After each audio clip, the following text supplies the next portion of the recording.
આ ખારેકના નરનો ડોડો છે. એને કેવી રીતે કે નર છે કે માદા ચેક કરવું હોય તો દેખો, આની અંદર આ પાવડર છરે કે નહીં, પાવડર છરે તો નર અને ન છરે તો માદા.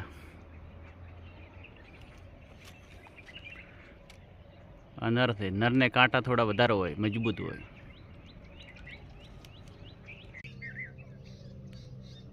આવી રીતે સ્પેસ કરવાથી જો પાવડર ખરતો હોય કે પાવડર આપણી તો આ નરનો પાવડર છે.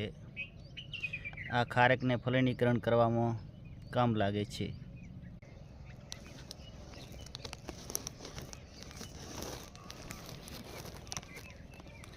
આજે ઘણા બધા નરના એક સાથે ડૂંડા ફાટ્યા છે, તમે જોઈ શકો છો.